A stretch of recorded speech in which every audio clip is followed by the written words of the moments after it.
mynews.studio. $1 million prize. Murals turning slums into classrooms. Can art really change education systems? Today is February 22nd, 2026. Let's dive into the story of Rouble Nagi, the Indian educator who just won the Global Teacher Prize for painting learning right onto the walls of Mumbai's slums. It's such a direct approach. She literally uses slum walls as giant textbooks. Why does that matter?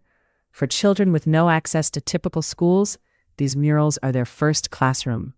And it's not just about decoration. These living walls of learning cover everything: math, science, even lessons on social responsibility. It's like an open-air curriculum, right where kids live and play.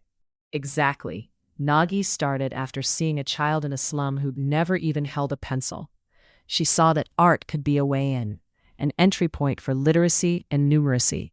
Over 2 decades, she and her foundation set up more than 800 learning centers across 100-plus slums and villages. That's over 1 million children reached. The results? Dropout rates cut by half, more kids staying in school, and many even moving into formal education systems. That's a big deal, especially given the barriers: child labor, inconsistent attendance, sometimes even early marriage. But does this model only work in India? Organizations like the Varkey Foundation and UNESCO, who awarded her, see it as a scalable blueprint. The method's being picked up elsewhere, and she's mentoring teachers nationwide. She's also running art camps in places like Kashmir and Hyderabad.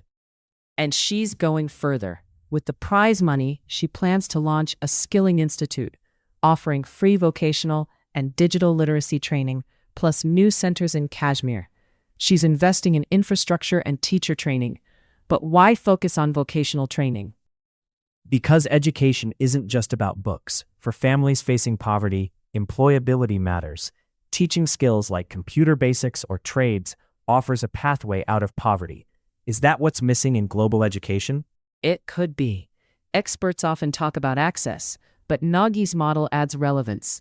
If learning links to daily life and future work, both kids and their parents see the value. And speaking of parents, the murals draw them in too. When the community is involved, attendance goes up, there's less pushback, more support for girls, and sometimes even interest in adult learning. Her foundation also runs vocational training for women through Misal India. That's why this story has global relevance. Worldwide, millions of children are out of school. Traditional classrooms aren't reaching everyone.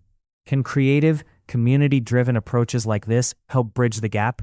It isn't just about India. This could be a template for any country facing educational inequality. And it all started with one art workshop in a Mumbai slum. Rouble Nagi's journey shows how one person's creativity can ripple out and change systems. What if more communities tried something similar? Education is a right, but it's also a moving target.